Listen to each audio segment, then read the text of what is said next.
నేను చేస్తున్న అయ్యప్ప స్వామి దీక్షలో 2వ రోజు సాయంత్రం అంబలి పూజ ఎలా జరిగిందో మీ అందరికీ చెప్తాను రండి. మా పేటం స్వాములతో కలిపి పెట్టుకున్నారు ఈ అంబలి పూజ.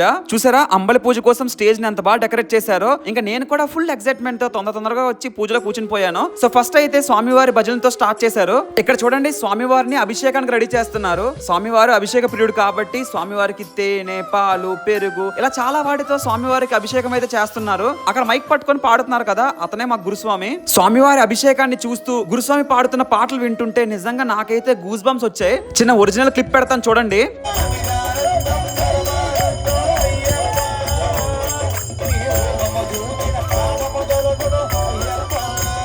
ఇంకా అభిషేకం అంతా అయిన తర్వాత చూసారా స్వామివారిని అంత చక్కగా అలంకరించారు. ఇంకెక్కడ నుంచి భజనలు ఇంకా హుషారుగా పాడడం మొదలు పెట్టారు. ఇంకా స్వామివారిని అలంకరణ చేసిన తర్వాత స్వాములు అందరూ అంత చక్కగా భజనలు చేస్తూ ఇలా పువ్వులు ఇసురుకుంటున్నారో చూడండి. ఇంకా పూజ అయిపోయిన తర్వాత కర్పూర జ్యోతి వెలిగించే టైం వచ్చేసింది. మీకు లాస్ట్ వీడియోలో చెప్పాను కదా, కర్పూర జ్యోతి వెలిగించిన తర్వాత ఆరిపోయేంత వరకు కూడా స్వామి ఆరాధన నాన్ స్టాప్ గా చేస్తూ ఉండాలి. సో లాస్ట్ వరకు కూడా అక్కడ ఉన్న స్వాములందరూ కలిపి అయ్యప్ప స్వామిని ఆరాధించారు మనస్ఫూర్తిగా. సో ఫైనల్ గా పూజ అయితే కంప్లీట్ అయిపోయింది. ఆ అయ్యప్ప స్వామి దీవెనలు మన అందరికీ ఉండాలని మనస్ఫూర్తిగా కోరుకుందాం. ఆ తర్వాత అల్పాహారం తీసుకొని మేమైతే బయలుదేరిపోయాం. నెక్స్ట్ ఎక్కడైనా అంబల్ పూజ జరిగితే లాంగ్ వీడియో తీసుకోవడానికి ట్రై చేస్తాను. అప్పటి వరకు నా ఛానల్లో ఉన్న లాంగ్ వీడియోస్ ని చూస్తూ ఉండండి స్వాములు. ఈ వీడియోని లైక్ చేసుకోండి and don't forget to subscribe my channel. స్వామియే శరణమయ్యప్ప.